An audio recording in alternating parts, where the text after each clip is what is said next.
indiqué que durant l'année 2025, il y a eu un bilan qui a été fait avec le comité de pilotage et le comité technique. Et je voulais savoir à quel moment, je regrette qu'on n'ait pas été destinataire de ce bilan, qu'on a eu effectivement, comme vous disiez, avec le conseil municipal. Mais 77 pages, il n'y avait pas que ça dans le dossier. On l'a 5 jours avant le conseil. Je trouve quand même que on l'a déjà fait, cette remarque, de nombreuses fois. Je pense quand même qu'il doit y avoir un respect des élus de la minorité et que là, franchement, ça fait beaucoup, quoi. Je trouve que démocratiquement, c'est discutable. On va revenir encore sur la démocratie, mais je crois que chacun doit prendre le dictionnaire et apprendre ce qu'est la démocratie. Le conseil municipal, c'est la démocratie. Nous avons fait 2 commissions, une sur la petite enfance et une sur l'enfance, la vie scolaire, où nous avons demandé au coordinateur de la CTG de venir. Il est venu présenter, ça ne s'était jamais fait auparavant. Voilà, après, les documents, justement, vous ont été transmis de manière démocratique, réglementaire. Voilà, encore un jugement de valeur de votre part, ça ne me surprend plus. Est-ce qu'il y a des vraies questions? Sur le dossier, je ne sais pas. On peut s'intéresser aux enfants, on peut s'intéresser aux familles, à ce qui est fait à la petite enfance. Non, mais vous n'avez pas le droit de qualifier les interventions de Madame Coquillot comme ça. C'est pas possible. On a aussi le droit de poser ce type de questions ou d'avoir ces remarques. Merci Philippe Pouchin. Alors vu qu'il n'y a pas de questions, moi je vais en profiter. Si, j'en ai une. Très bien. Ne vous inquiétez pas, j'en ai une. J'aurais aussi une remarque par rapport effectivement à la manière dont vous traitez nos observations. Je pense qu'effectivement on a le droit de dire qu'on pense qu'on pourrait fonctionner autrement quelquefois, et ce n'est pas vous faire injure que de le dire. Alors, la question... C'est pas ce qui a été formulé, Madame Coquillot, c'est pas ce que vous avez dit. Moi, je peux entendre que vous espérez, vous souhaitiez pouvoir avoir une autre forme d'information, mais là où j'ai répondu, c'est sur le côté démocratiquement. Au bout d'un moment, ce qu'on fait là aujourd'hui, c'est ni plus ni moins qu'exercer la démocratie.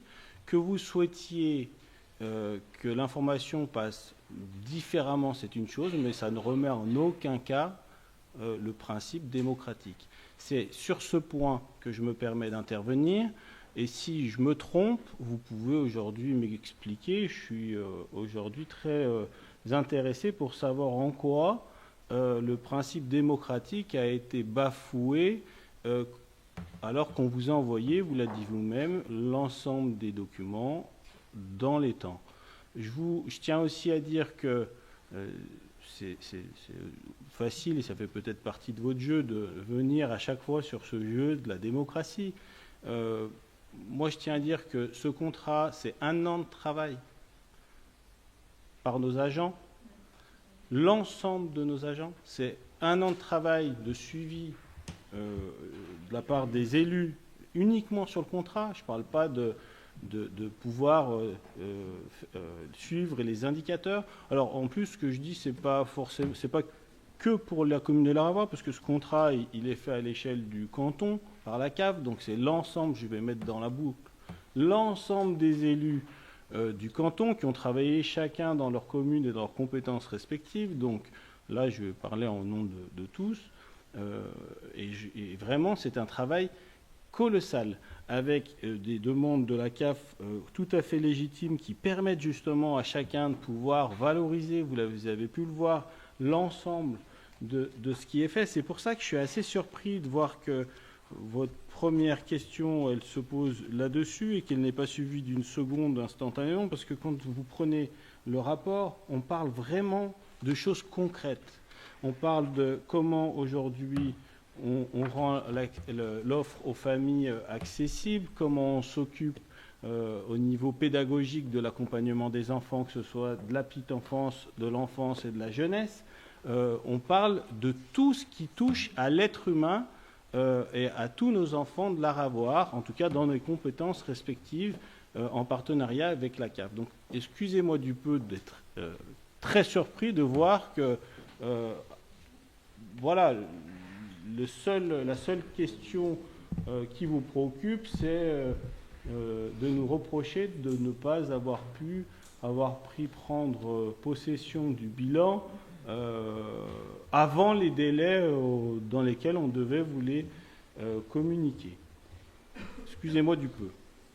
Alors, je suis désolé, mais c'est justement parce que ça nous intéresse et parce qu'on trouve que c'est un travail colossal que dans un souci, et je le redis, démocratique, on souhaiterait avoir les documents plus en amont.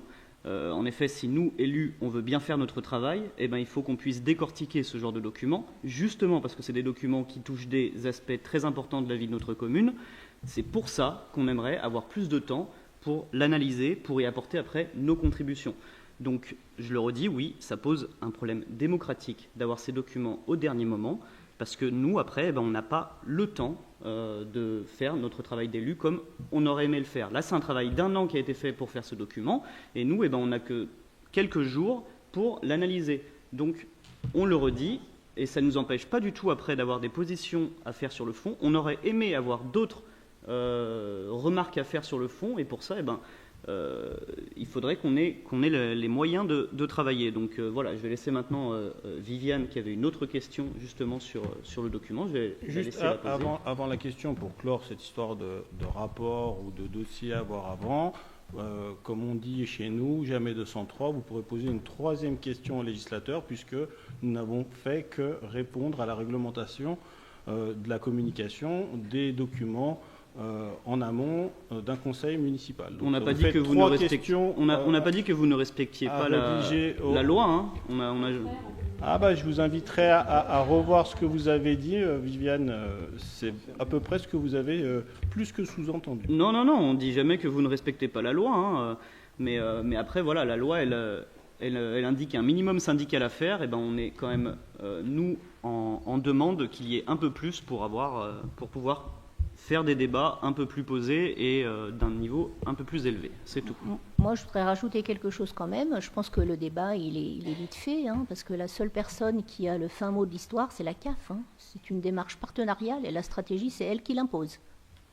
Donc, on peut discuter pendant 2 ans sur le bilan qui a été fait. Il a été fait dans les normes, dans les règles, avec les personnes adaptées, avec les personnes qui sont légitimes pour avoir le fin mot de l'histoire. Ayons un respect pour les personnes qui ont travaillé depuis 6 mois dessus.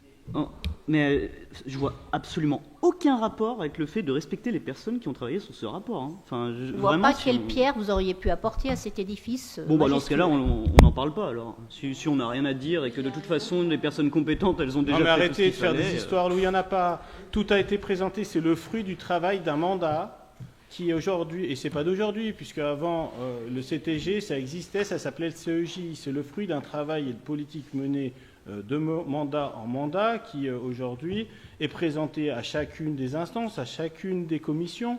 C'est sûr que quand on voit le taux de présentéisme de la part, de votre part, sur les dernières commissions, on peut aujourd'hui comprendre que vous soyez déconnecté de la réalité.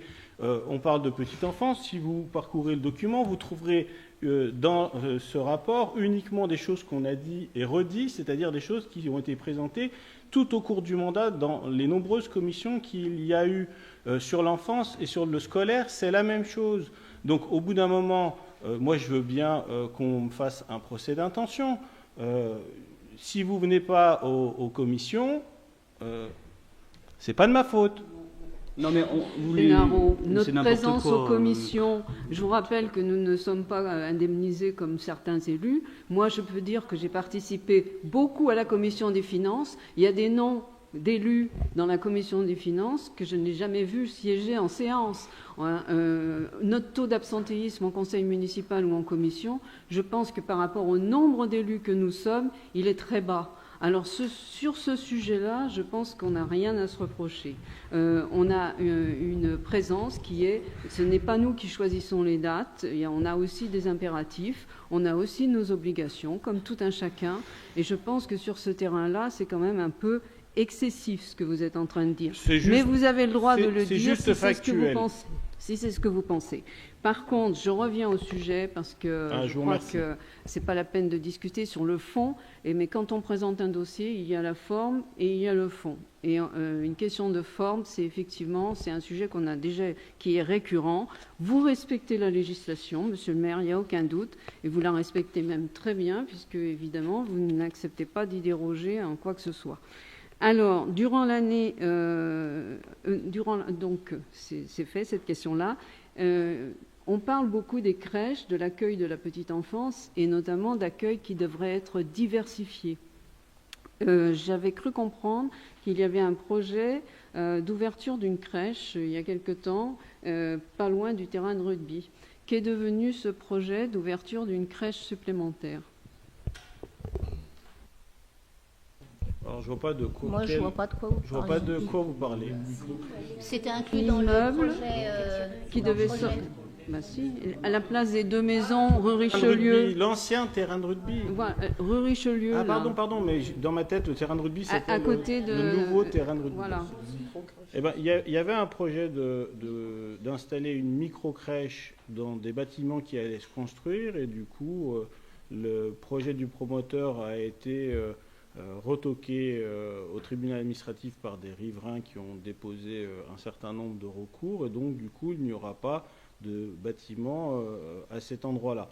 Par contre, je tiens à noter, Chantal, tu m'arrêtes si je me trompe, mais que depuis le début du mandat, on a permis l'installation de 3 micro-crèches privées sur le territoire, la dernière en date étant zone de l'Albane. Confirme. Merci. Et avec une proximité très importante avec les personnes qui ont réalisé ces projets. Donc des partenariats intelligents, que j'appelle un partenariat intelligent. C'est pour démystifier le mot privé. J'avais une autre question concernant le lieu d'accueil enfants-parents. C'est un lieu où il y a apparemment des bénévoles donc, qui accueillent les familles, puisque c'est un lieu où les parents viennent avec les enfants, si je comprends bien le fonctionnement. Et j'aurais voulu savoir comment ça se passe, parce qu'en fait, il n'y a pas de professionnel sur ce lieu-là. Et la réglementation n'impose pas qu'il y ait un professionnel.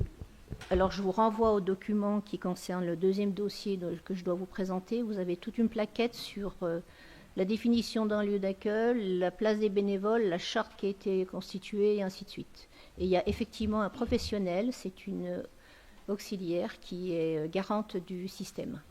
Et la législation de la CAF ne nous impose pas de mettre plus de personnes que ça. D'autres questions sur CTG? Je mets ce rapport aux voix. Est-ce qu'il y a des oppositions, des abstentions? Ce rapport est adopté.